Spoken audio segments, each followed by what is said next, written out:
Okay, just experiencing some technical difficulties around every turn, but here we are. All right. So let's take a moment. And when I say let's, I really mean let's right now because I desperately need to ground as well. Um, let's take a moment and as we wait for other people to arrive, take a moment and look around your space. And I'm just noticing what room you're in.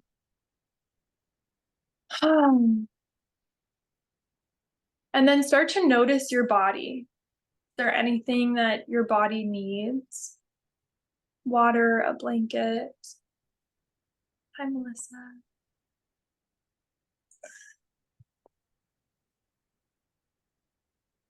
Some food, a sweater, stretch, yawn, make a sound.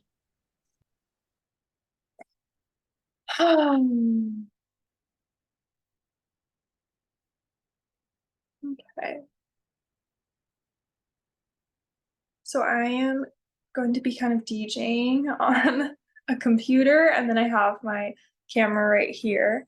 So I'll be kind of going back and forth since I have my notes on this computer, and I'll be screen sharing from this one as well. So just give me one moment. Allow yourself and your body to settle in.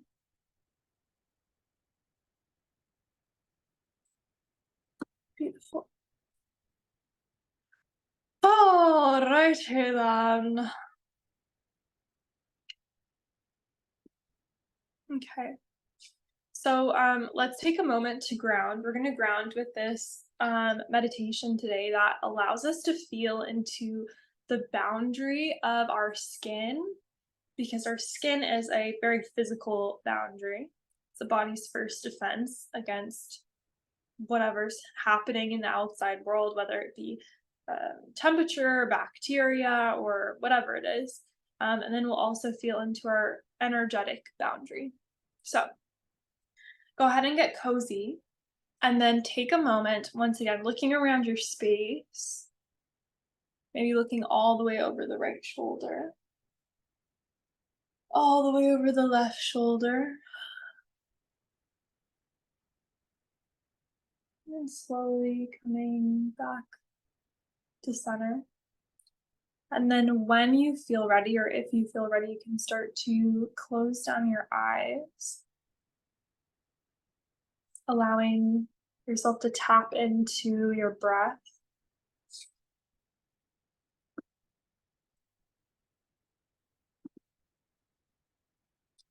And starting to notice your body in space, and particularly noticing the barrier of your skin.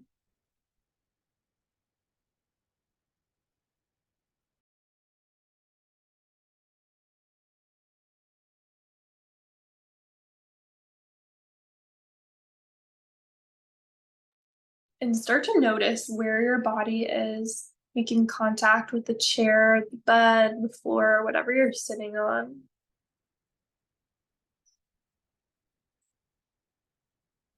And notice where this barrier of your skin is like legitimately making contact with maybe your clothes and then this other object that is the chair, the bed, etc.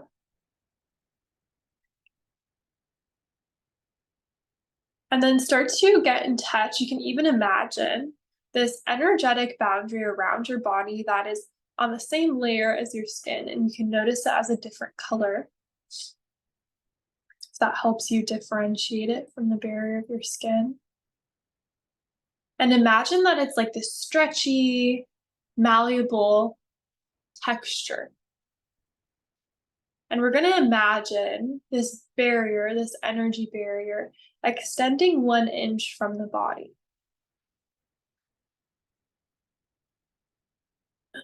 And so now we're opening up our energy into the chair beneath us, 1 inch all around us. Maybe you start to feel the air around you, the temperature, the texture, noticing how it feels to have this energy barrier about 1 inch from the body.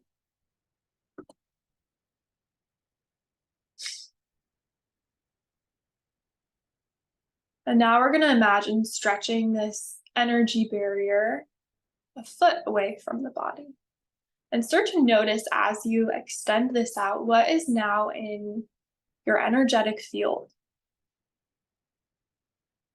At this point, my dog is in my energetic field. So another being. Maybe it's more space above your head. Maybe now going down into the floor.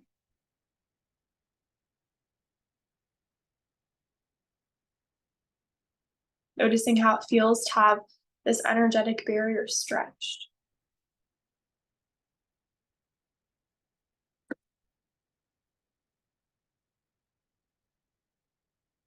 And then one last time, imagining this energetic barrier stretching out 20 feet around you.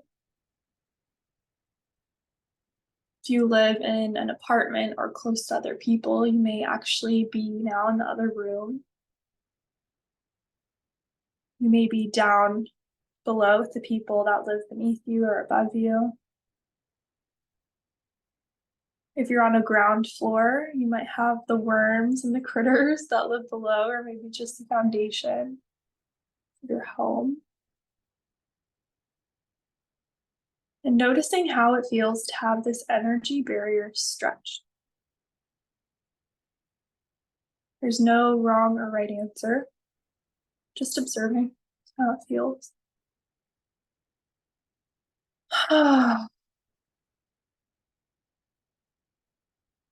And take a moment and notice, what is the texture of your energy barrier?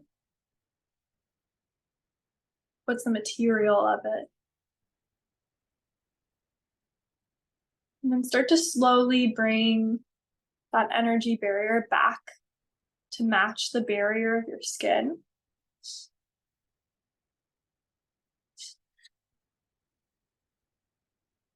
And start to imagine this energy barrier being really strong, still permeable when you want it to be, but strong like Iron Man's armor or chainmail or something that just cannot be pierced easily.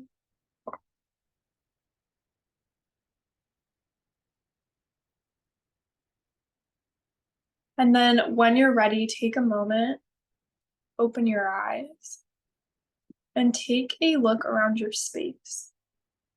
Looking over your right shoulder, over your left shoulder, and then maybe coming back with some stretches. Ooh, sounds. All right. All right.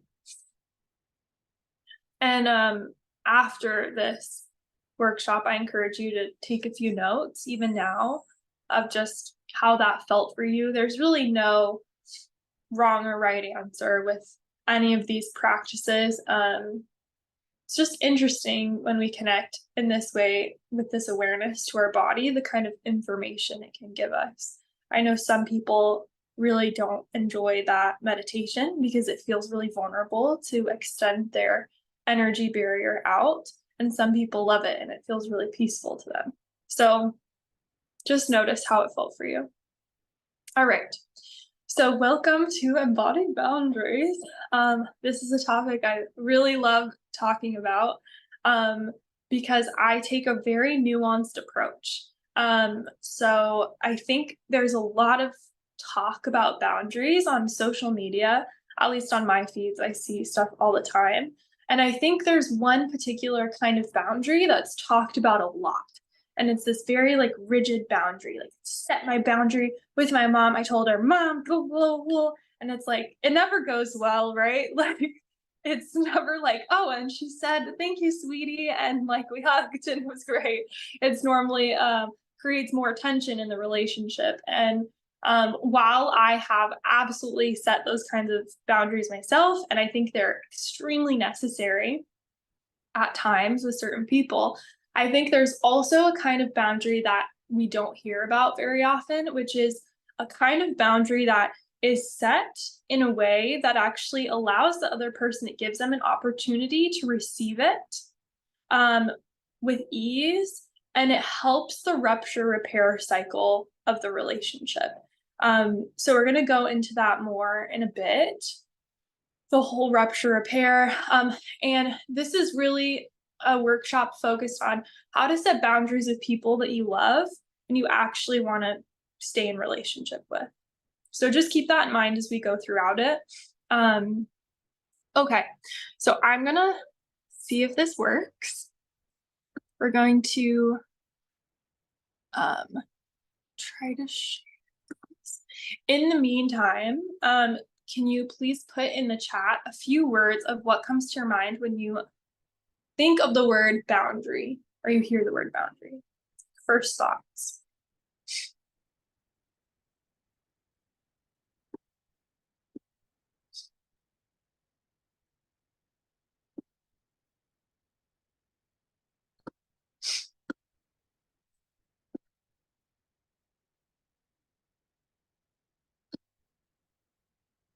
Okay.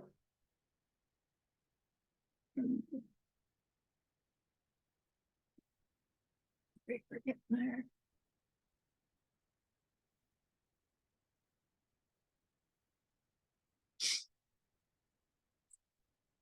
Oh yeah, mom yelling, stretchy, strong. Okay. Oh man, I feel that. Respect, walls, rules. Okay, so structure. Vulnerable, meeting needs, difficult to ask. Yeah, definitely. Difficult, needed, helpful. Yes, yes, yes. Tension. Yes, Megan. Something that's hard for me to share and hold people to. Totally. Okay. Thank you for the shares. All right. Um, so here, first of all, yes to everything, to all of that. I think a lot of us too, when I was creating the outline for this course, a lot of us may have had boundaries set with us by parental figures that were likely very rigid or very porous and passive aggressive. Um, so, and we'll go kind of explore this right now of like, what does that mean? Um, so a lot of us didn't have great role models when it comes to setting healthy boundaries. All right. So here are the types of boundaries. I love this diagram. I use it all the time in like every single course that I teach. I scribbled out healthy and unhealthy because I kind of think that's bullshit. Um, I think that all of these boundaries, I mean, I would probably say with the exception of the limited non-existent, normally these are combined into one. This one I would say doesn't have a serve too much of a purpose. We'll kind of explore that together. But healthy, unhealthy, I think is not, I don't like those labels. All right, so these are the kinds of boundaries. So we have our, let's say balanced boundaries is the green right here. So we have our balanced boundaries. We allow someone to come into our space, our energy, like having a heart to heart with a friend. We have boundaries that are permeable. But we also are able to say no. We don't let BS in. If you think of like boundaries of the skin, you know, the skin can let in certain things. It is permeable, but it doesn't let in many things. And we can kind of think of that as like healthy boundaries or balanced boundaries. And then here we have, let's just combine these two. So we have loose or porous boundaries. Both of these are loose and porous. So in this one, a lot can come in. The boundaries aren't very strong. So this can look like usually a lot of enmeshment. if you tend to have people pleasing tendencies. I know I do. I've really struggled with having loose or porous boundaries. And that doesn't just mean like, oh, I say yes to everything, I can't say no. It can also mean like even with friends, getting enmeshed with friends or people in your life that you love. The thing is that what happens when we have these loose or porous boundaries, there's often um, a swing back, just like many things in life and trends and everything. When we go really far one way, there's often a overswing the other way.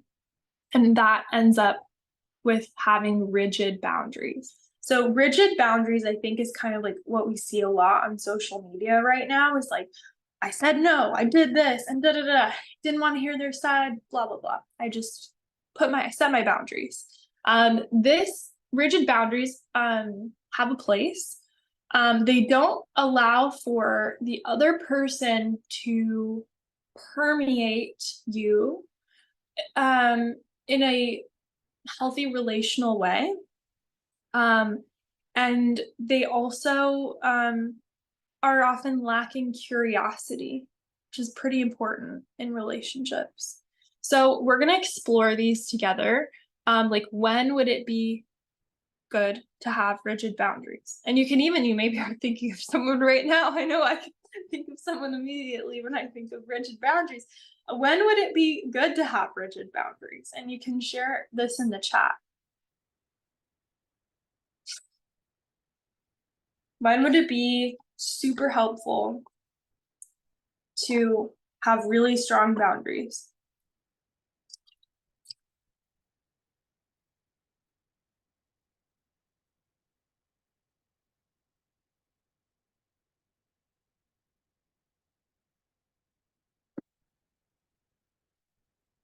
Jason, when dealing with someone who's previously violated your boundaries.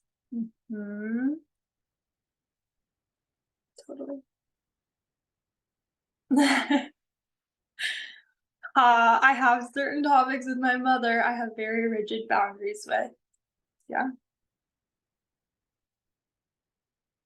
But people who don't respect you or hold the same values. I'm thinking right now of like a boss at work, maybe, where there's maybe a narcissistic dynamic happening, and it's important to kind of lay down the law. Relationships that are damaging or hurtful, and the person isn't willing to work together to change the relationship. Okay, that's like, if I could pull that from a textbook, that'd be it. With people that aren't willing to work together to change the relationship. There it is. Thank you. Yes, absolutely. And when would, kind of going the other direction, when would rigid boundaries be hurtful to a relationship? In what situations or with what people would rigid boundaries maybe be more detrimental and harmful?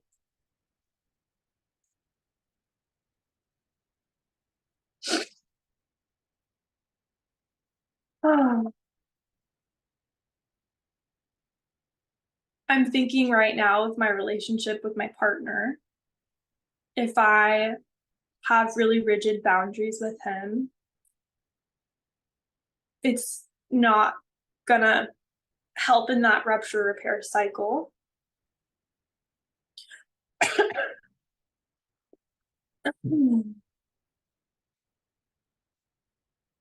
With friends that you want to continue to have a relationship with,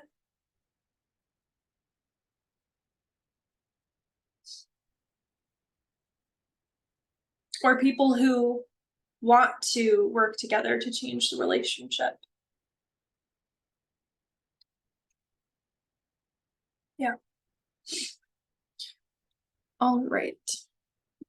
Thank you guys for sharing in the chat. All right, so we're going to explore this loose and porous boundaries one. Like I said, spoiler alert, there's not many situations where loose or porous boundaries are great. If you think of any? If you like, I genuinely can't think of any, and I don't want to set us up for like trick question. There's none.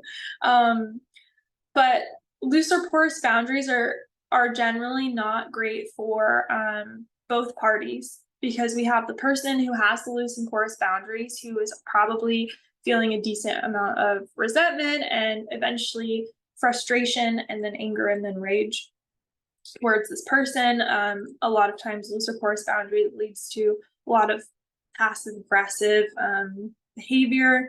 And then the person who's on the receiving end, I know been on both sides, but being on the other side of this, of someone with loose or porous boundaries, it might be like someone saying, "Yes, I can do this for you. Oh yeah, no problem. Do you need this?" And then all of a sudden one day they're like, "You never do anything for me." And it's like, whoa. So it's not great for anyone. And I can't, like I said, I can't really think of any situation where this is ideal. All right. So now we have healthy boundaries. And yeah, healthy boundaries are great for life in general, particularly with people that you want to continue to have a relationship with. So I'm going to quickly turn to my notes. If you have any thoughts just regarding the different kinds of boundaries, feel free to share it in the chat as we transition here in a moment.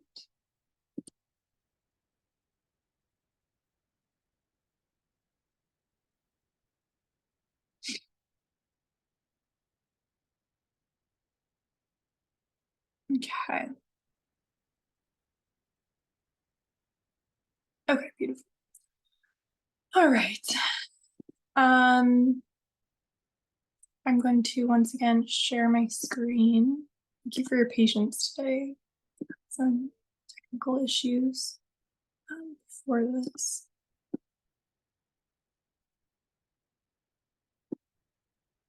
Okay.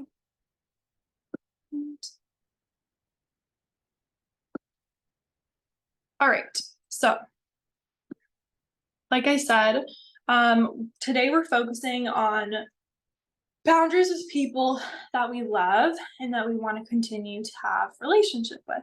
And this could be a partner, a boyfriend, a girlfriend, a husband, wife, a friendship, family relationships that you feel like um, was said beautifully in the chat. Someone who actually wants to work on the relationship with you. Any kind of relationship that is special to you and you feel like the other person has capacity to take feedback and transmute it into change in the relationship. So this is a diagram that I think, well, I love this diagram. It's called the rupture repair cycle. So in every relationship, there is conflict, and conflict is not bad, it is neutral. But it's really important that we go through this cycle of rupture and repair. So if we are like, let's say like with my partner, everything is good in the hood, woo, we're loving it. And then something happens. He says something and I'm like, didn't like that. No, no, no. So we could spend a whole hour on this cycle and all the different ways you could go with this. But let's just say that I go to him and I say, Oliver, that hurt my feelings that you said this. And so now we're kind of here in repair. And he goes, oh my gosh, I'm sorry. I didn't mean it like that. This is what I meant. And I listen to him and I say, no worries. Next time, can you say it like this? And he goes, no problem. And then it's maybe awkward for a few minutes, right? As it is when you like voice your needs sometimes with people. And then we go back into harmony and then we go through the cycle again and again. And it's totally normal and totally healthy as long as we are moving through it. And one thing with boundaries is that boundaries create a rupture. And that's not to say that we shouldn't set them, because boundaries are so vital to our well-being, therefore the well-being of our relationships. But boundaries create rupture. And I think the way that I've seen them encouraged to be set, I keep doing this because I'm not a huge fan of that language, to be set on social media is that everything's fine, and then one person goes, "This is my boundary, iron wall. I don't want to hear it. I'm not doing this anymore. You need to stop." And so this person has voiced their boundary or voiced their needs, but they didn't allow repair to happen. So because there's no curiosity and there's no capacity for listening or really desire to actually, like was said in the chat, to actually together create a new structure in the relationship that helps it move forward, we don't really go through this cycle, and it makes it really hard for us to keep these relationships healthy when we're setting boundaries in that way. So what we're going to focus on here for the next like half hour is how can we set boundaries in a way that actually allows for repair to happen. Okay. Kai Cheng Tom, who is a amazing somatic therapist, I'm obsessed with her. She calls it the dance of love and rupture. And it happens in intimate relationships, it happens in friendships. There's a dance of love and rupture. And boundaries are part of that. Boundaries are great. And so we're just going to explore kind of like, what does that mean to. Okay. So I know this is a lot of words. I'm going to send this graphic in the follow-up email, just so you have it. But this is Kai Cheng Tom's graphic that she made. And I think it shows really well because the world we live in is not binary. Setting boundaries is not binary. Relationships are not binary. And so sometimes, like I said, with this new like model of boundary setting, it's very binary. It's like, I said this, so you're going to do this. And if you don't, I'm out of here. Those are rigid boundaries, sometimes necessary, a lot of times not. And so this kind of explores, the strengths and weaknesses of both sides. If you're in a relationship where you feel pretty safe and like the person wants to collaborate with you in efforts to improve or create a safer environment for the relationship, forgiveness is usually a pretty great way to go. It makes room for mistakes. It allows for curiosity, can be healing for everyone involved. And then I would say when the relationship starts to get one-sided or even abusive, this is normally kind of where we end up. So when setting kind boundaries too, how the other person responds can tell you a lot about the safety level of that relationship. If you're setting really rigid boundaries and someone doesn't react great, I don't think that's a great indicator, because most people wouldn't take rigid boundaries well, even if they're super self-aware. Consequences of, so this would be more of the rigid boundaries, or even just, with someone that you, I think Jason said in the chat, like someone that you've already set boundaries with before, or voiced your needs, and they were like, whatever. It sets a clear message. It stops prioritizing harmful behaviors. And then on the flip side, it can easily become vengeful. Can lead to conflict escalation. So, I mean, this is just a lot to think about and take in. So let's take a moment and how do I pause share? Oh my gosh, that's me. Okay. Did it work? No. All right. Well, let's take a moment and take a few breaths together.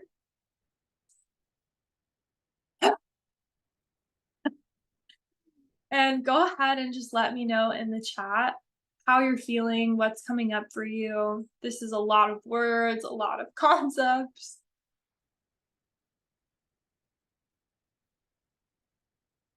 A little pit stop intermission. Notice how this is landing in your body.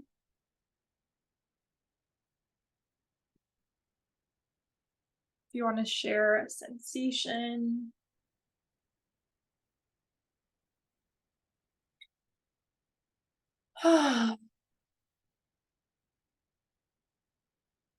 any thoughts?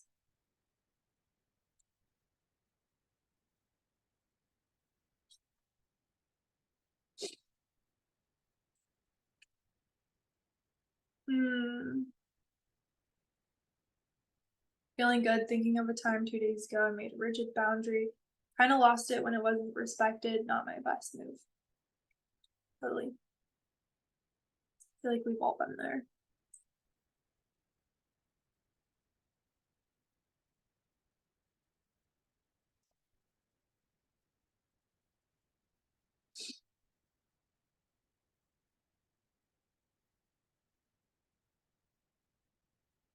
Good detail, feeling motivated, happy it's Friday. Me too, Jason. Feeling heard, validating of what I've said in relationships, and also what I've received. Hmm.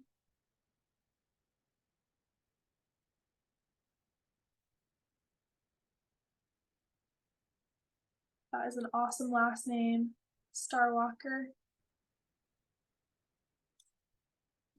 All right.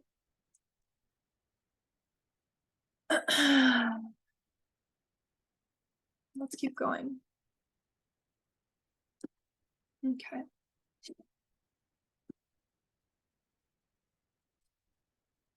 All right. So here's another diagram from Kai Ching Tom. So these are the two keys of loving justice. So when we are setting a boundary, well, first of all, for context, this is more, Kai Cheng Tom does a lot of work around embodied activism. So in terms of social justice, this is kind of her domain. But this also applies to interpersonal relationships and boundaries, because essentially social justice is like boundaries on a macro level. So the two keys of loving justice is compassion and curiosity. Hmm, I love. So compassion, I'm just going to read through these and you can see how they land in your body. Really just, you can even close your eyes if you want and notice how it feels as I say these words. Compassion. I invite you to be your best self. You have the right to have boundaries. I respect you unconditionally, even if I don't condone your actions or beliefs. Your needs matter. You are more than your mistakes. I hear you. Self-compassion is I respect myself unconditionally, despite my flaws. My boundaries help me love myself and others. My needs matter. I can learn from my mistakes. Curiosity is tell me more about. What was it like for you when? What's really important for me to know about your story? What do you need to feel respected? How can we respect what's important to you while respecting what's important to me? Oh, Lord, I love this. Okay, so go ahead and take a moment and just note down in your journal or whatever you have in front of you, your phone, notepad. How did that land in your body? That concept, those words.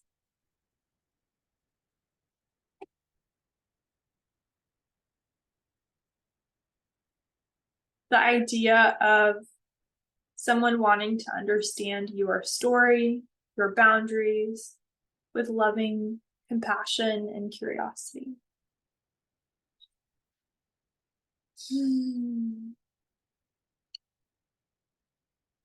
And then feel free to put your thoughts in the chat. Really helps enrich these sessions.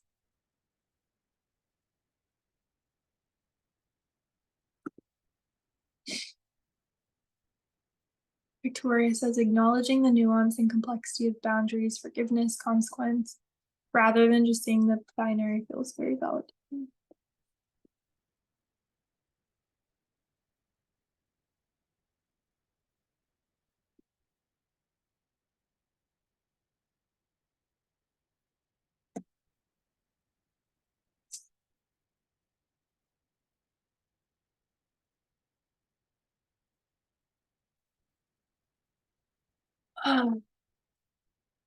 I know for myself, when I see these diagrams, there's such an unclench that happens for me.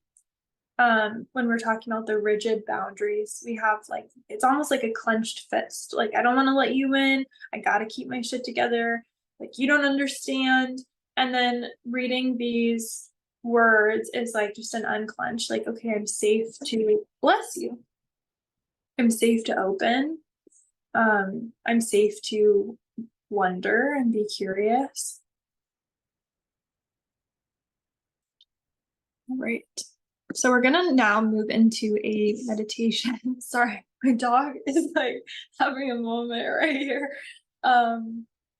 So let me pull my notes up. I'm on a actually ancient computer right now, so it's taking a moment longer than normal. Curiosity allows for clear understanding. Yeah, fuck yes, it does. Absolutely.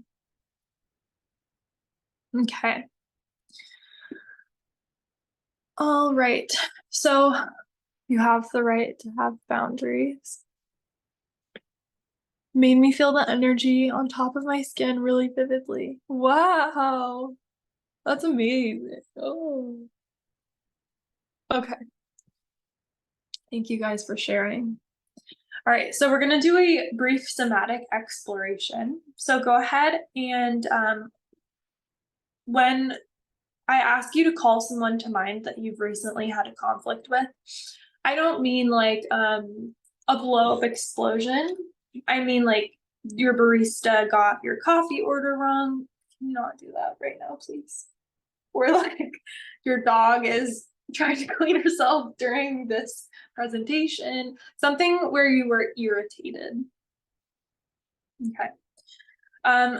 So go ahead and if it feels safe and comfortable, you can close your eyes and start to feel into your body.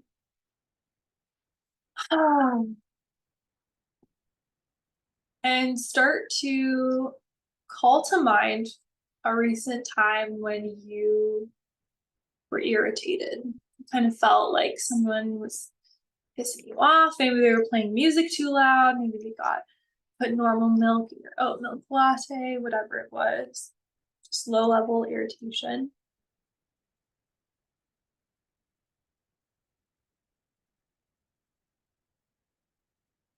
And now start to imagine that you were that person on the other side.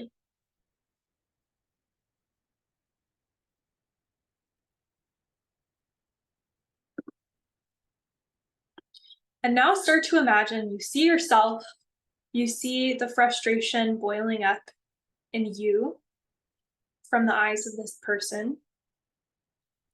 And you can tell, okay, we're about to receive something from this person. How does that feel?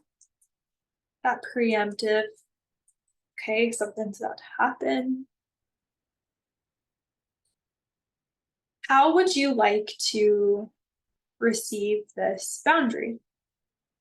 Whether it's asking for a new coffee or asking to turn the music down. What kind of tone would you like to receive it with? What kind of body language? What is the general energy that you'd prefer to be approached by?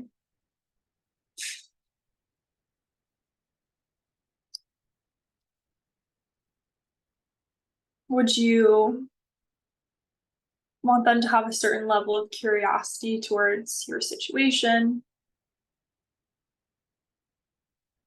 And how would you prefer they be open to you or closed? And as you think of this ideal way for them to voice their needs to you, notice what happens in your body.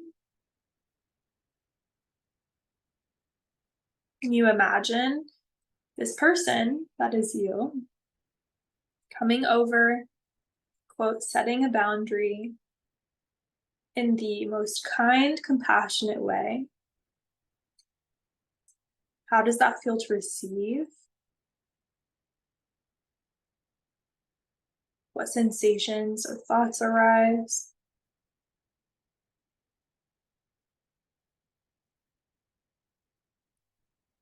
And then when you're ready, blink your eyes open.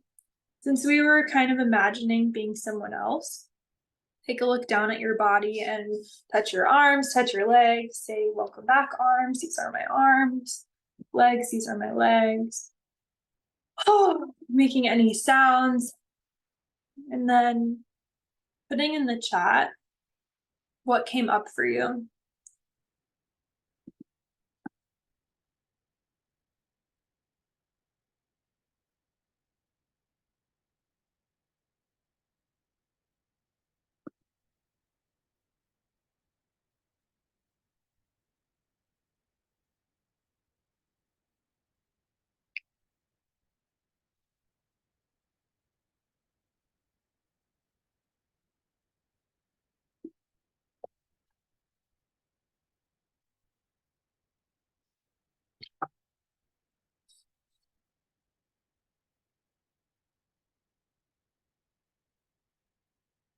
Megan, lots of kindness, curiosity, clear communication.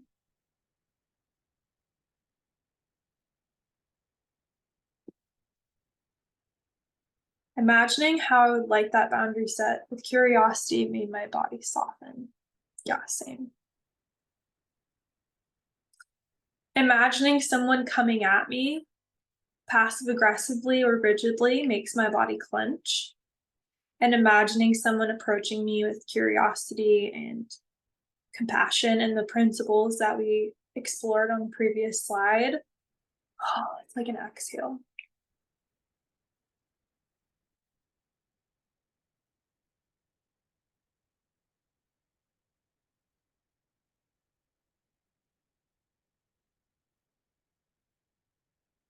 Okay.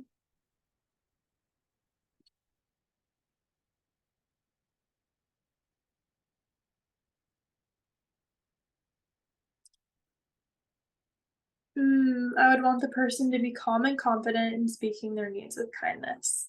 Yes. You said it, Victoria. That's it.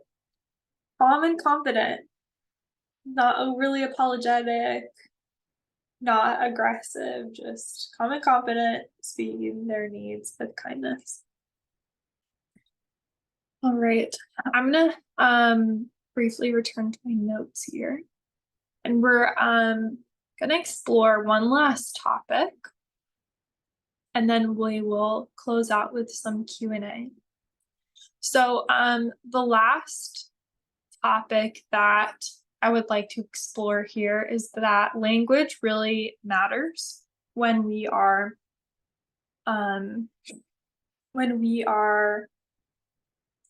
setting boundaries with people that we love.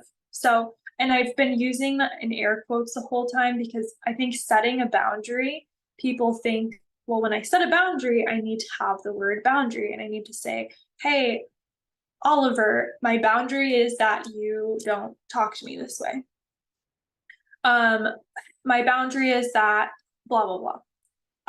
I don't recommend using the word boundary when quote, setting boundaries for many reasons, one of which is that some generations, parents, generations, grandparents, they don't even know what that word is. So it's like they don't even have context for that word. So when people are setting boundaries with their parents that are boomers or Gen X even, or even older. Like, they don't know what that means. So, no need to have to like incorporate new words in their vocabulary while you're trying to have like a serious chat about your needs. Um, and then also, I think for people that are more involved in this like pop psychology movement on social media, because the word boundary is often linked to this concept of really binary, rigid boundaries. If someone comes to you and says, I'm setting a boundary with you, can be kind of triggering. Like, even I've had friends do that where they come to me and they're like, you weren't respecting my boundaries. And I was like, whoa, I didn't even know that.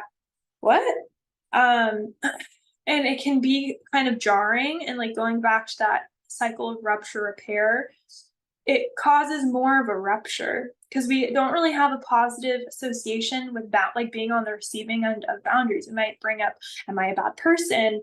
Oh my gosh, what did they like? And then you add more layers to the distress level or the tension level that just don't need to be there. So I don't recommend using the word boundary. Here are some other ways, and I'll also link this in the email. Here are some other words you can use that are just very clear, plain English when you are, voicing your needs. It's, I need this. I need space. I need food that isn't this spicy, whatever it is, can be small. My body needs. My body needs to rest tonight. I won't be going out. My body needs some space from this loud music. I don't like when we're fighting and you raise your voice at me. Instead of, my boundary is you don't yell at me when we're fighting. Oh, even I felt tension in my body as I said that. I'd prefer not to do this. It's not really my cup of tea. I'd prefer we go to this restaurant instead of the sushi restaurant because I don't like sushi. I can't hang out tonight. I'm tired. I can't handle this conversation right now. Or I don't have space for this conversation. And also, when you're having these conversations, there's room for your and. So a lot of times when we are trying to be nice and set boundaries, we say, I really like you, but what you're doing is just really annoying me. And we say but, and it feels like it negates the first part of the sentence. I really like you, but blah, blah, blah. You can say and as an alternative. I really like you, and I don't like this particular thing that you do. How can we work together to create something that works for both of us? I know you didn't mean it in that way, and it also hurt my feelings.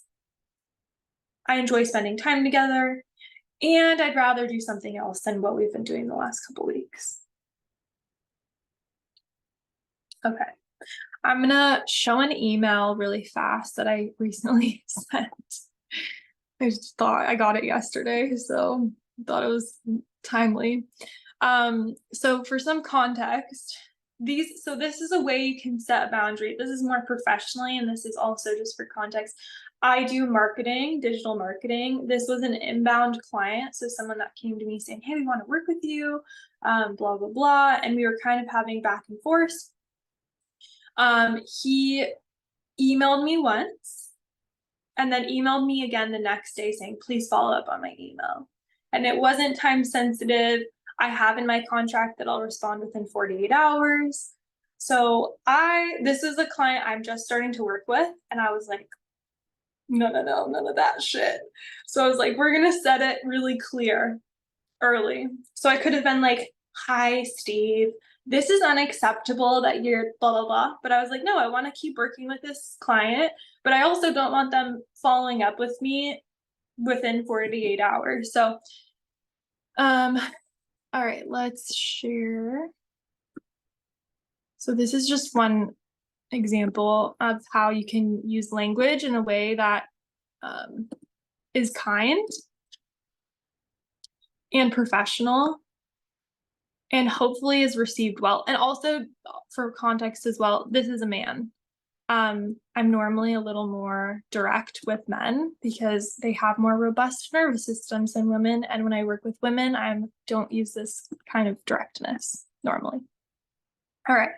So this was my response to this person. I said, "Hi, Steve," whatever their name was. "Please allow me a few days to get back to you before following up." That was it. And then I said, responded to what he said and formerly Callie. So, for me, this sentence feels very neutral. Like if I was receiving that, I might be kind of like, okay. Um, but it's voicing my quote, my boundary in a way. I don't like getting follow-up emails that quickly. Like it feels annoying to me. I had irritation, which is the sign that a boundary needs to be set. Irritation is a great stage to set a boundary in before it gets to anger and rage. And we'll be exploring that in my upcoming coaching program. Um, but irritation's a great stage to set a boundary in because the charge is still low, but it's strong enough to allow you the courage to say something like this. Okay, so that's just an example. All right. And let's now move into Q&A. We have about 5 minutes. So if you have any questions on anything, if you have like something in your life right now, even that you're just like, oh my God, I don't know how to set this boundary with this person.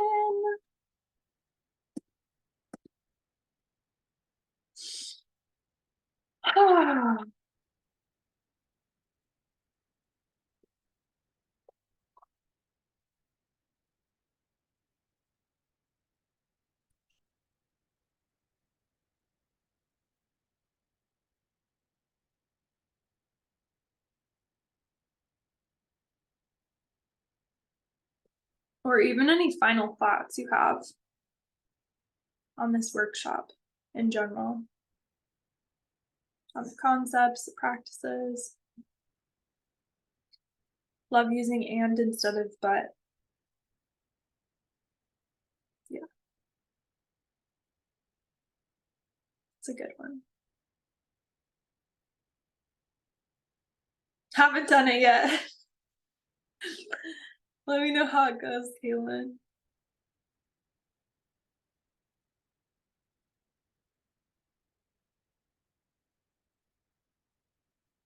Thanks for sharing that email. I have to set a lot of rigid boundaries like that myself. Oh, 1 second. Through email with clients. Yeah, right. I try to keep it neutral as well. Yeah, that's the thing about email too, is like it's so ambiguous because we like in that exercise we did where we're exploring like how would I want someone to set a boundary with me? So much of it is tone and body language and like openness. Am I open, close? Am I aggressive? Are my eyes big? Like, and so through email, it's just all we have is words. So being super clear and articulate is important. But yeah, keeping it neutral is a good move, I think. Oh, how to get used to conflict as neutral when it feels threatening in your body. Hmm.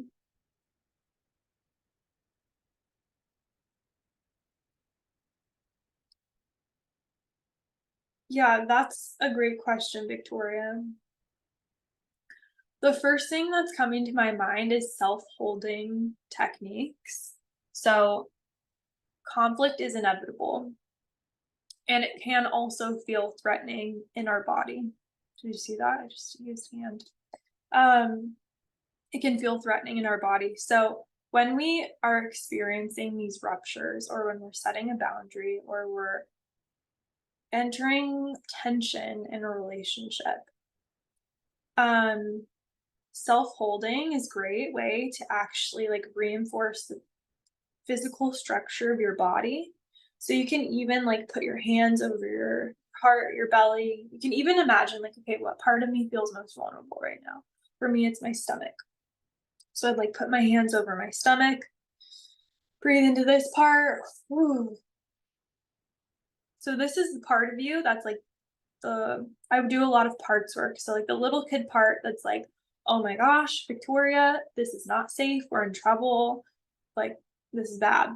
So we're just like breathing with this part. And then once you've spent a few moments with that part of you, still thinking about the conflict, start to oscillate towards a part of you that does not feel any negative charge. So, like right now, I'm thinking of like a recent conflict I had with my boyfriend, and I encourage you all here to think of a recent conflict that you've had with someone, tension, frustration, and notice what part of your body just kind of doesn't feel that charge. For me, it's like my left knee just feels neutral. Or maybe there's even a part of you that feels strong. And put your hands over that place. You can keep your hand on the vulnerable part as well. And just really focus on this part of you that feels strong. Breathing into that part, maybe taking a few exhales.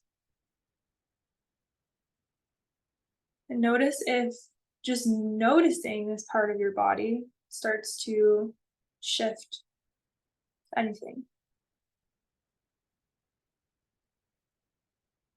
So this is a practice called pendulation. And it's a somatic experiencing practice where you go back and forth between different sensations in the same experience in your body. So we're still thinking of conflict, but I have one part of my body that's feeling vulnerable and scared, and one part that feels strong. The body is a mosaic, so there's parts that feel different things at different times. And so focusing on that part that feels a little stronger might help you to connect more to your body's and your nervous system's capacity to hold conflict. Because right now, I'm sure you have a drop somewhere, even if it's like pinky toe. And doing those kind of self-care practices, like not just while you're in conflict, but also throughout your day when there's like little conflicts, like even if it's one-sided, like I get an email from someone, oh, don't like it. And then you do this practice, it helps to build self-trust and capacity. Okay. Hope that was helpful, Victoria. I'm an athlete. Sorry, my daughter's I'm an athlete and I have a teammate that's often rude and oversteps. We're gonna go 5 minutes over today. We're gonna go till 11:05. She isn't responsive to kind boundaries, but I need to maintain a relationship as we work closely as teammates. Ooh. It's also difficult because of the direct competition we're in with each other. These tips were super helpful and helped me keep empathy in tense situations with her. Totally. Yeah, that's really tricky. Yeah, definitely. And with those two, I would even like refer back to that chart that I'll send in the email of like, when do I maybe need more rigid boundaries with her? And when does it feel more safe to be a little more open? This is great information, definitely making me realize how in my head I've been lately instead of actually cluing into what it feels like. Sorry, these in my body. Good. That's awesome, Megan. Super helpful. Can't wait to try these ideas in person. Yay. Awesome. Okay. I'm glad. All right. Well, thank you guys for joining. If this sounded interesting to you, I have an upcoming 3-month program this is like the tip of the iceberg. So in this program, I have it in my notes. It's called From Pleasing to Power. And I had this idea after this women's retreat in Costa Rica. Melissa was there. It was amazing. It's just being with women is amazing. And in a small group container over 3 months is what Pleasing to Power will be.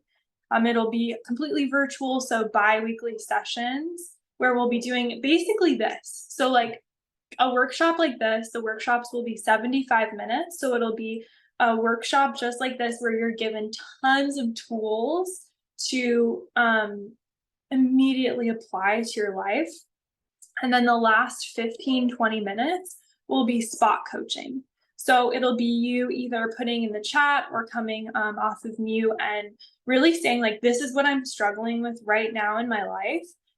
What should I do, or what do you recommend, or um, how can I receive support? Sometimes we don't even need advice. We just want to feel seen, validated, and have support. So that's what this group is for. We're going to be exploring boundaries at work, which is something that get a lot of questions about. How do I set boundaries and not get fired in the process? Like, I like to have a house. I like to be able to afford food. So we'll have a whole session on that. And then also with boundaries that may need to be more rigid. So we did a whole session today on boundaries with people that you want to continue relationships with. Well, what if there's people I don't really care if the relationship ends or not? Or I just want to be very distantly civil. We'll be exploring that as well. When it comes to kind of like we talked about in a few moments ago with Victoria asking that question on how do I build capacity for conflict, we'll be doing a session on that exactly. How do I build capacity for conflict in my nervous system? And then also, how do I build capacity to have people not like me? Because, like I said, in some of those boundaries that are more rigid, the person might not be too happy with us, and that's okay. But how do we allow our body to feel safe? And then we'll work on self validation through parts work, which I think is like, no, I don't want to say like single handedly the most powerful thing I've ever done, but self validation is huge because if we're used to exporting our validation to like, am I actually sick? Am I actually in the wrong? Am I actually in the right? Are my feelings valid at all? Like, this person talked to me weird. I didn't like it, but was I being too sensitive? What if you could just answer all those questions yourself? And that's what self validation gives you. Um, and that's what we'll be working on. It starts October 22nd and runs through January. So it's very um, intentionally scheduled throughout the holidays, because the holidays are a time when boundaries get really pushed up against, whether it just be our own physical boundary of like, I need rest, but I'm saying yes to all these parties and obligations, and like my body just can't take it, or interpersonal. Like, I don't even need to get into it. We all know like interpersonal at the holidays can get crazy. So that's what this group is for, is to hold you throughout this time. It's a really small group of 10 amazing women. 10 slots. One has been taken already, so there's 9 left. So if you're thinking about it, definitely check it out. I'll send the links in the follow-up email, but it's going to be really powerful and really transformative. So, yeah, thank you for coming. I love you so much for coming.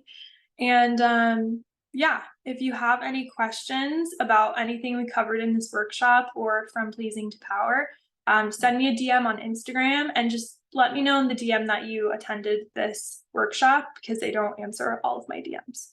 So thank you for coming. I hope this was helpful, and I will see you guys later. Bye.